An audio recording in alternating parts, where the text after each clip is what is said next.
Greetings.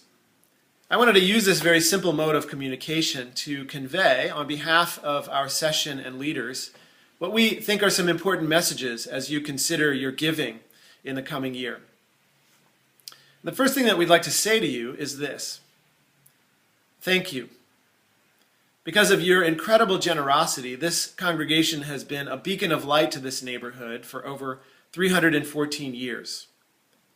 Many of you have attended one of the member gatherings that have been occurring during the month of October, which have been powerful experiences of giving thanks for how this church makes a difference in so many people's lives.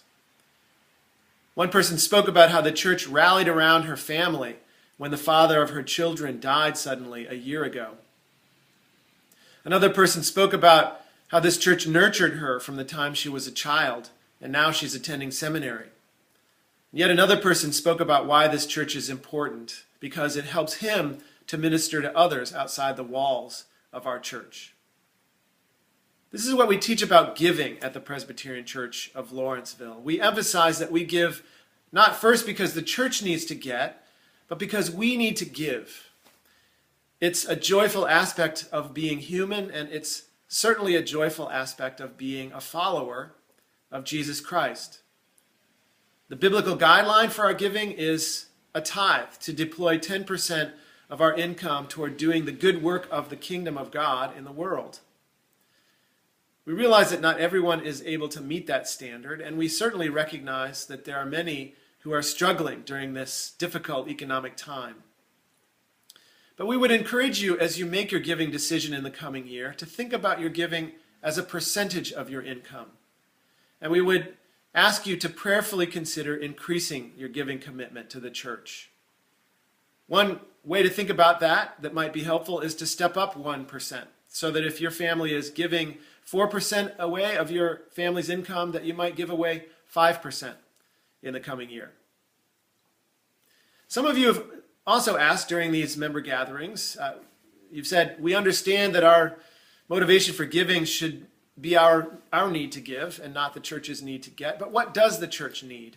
And I think that's a fair question. I will say this, that our leaders have made what I think are very prudent and wise decisions about maintaining the current and future vitality of our ministry. And it's nothing short of miraculous that we've been able to maintain a level of 20% giving to mission causes outside the ministry budget of our church. But I'll also say this, that if we are to maintain the current and future vitality of our ministry, it'll require us to give more in the coming year. Finally, I want to say this too.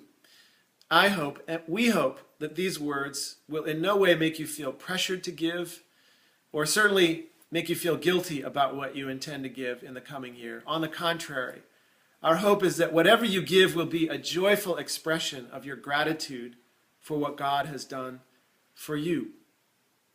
So I hope you'll join me and my family and the leaders of this church as we commit anew to the ministry of this church in the coming year.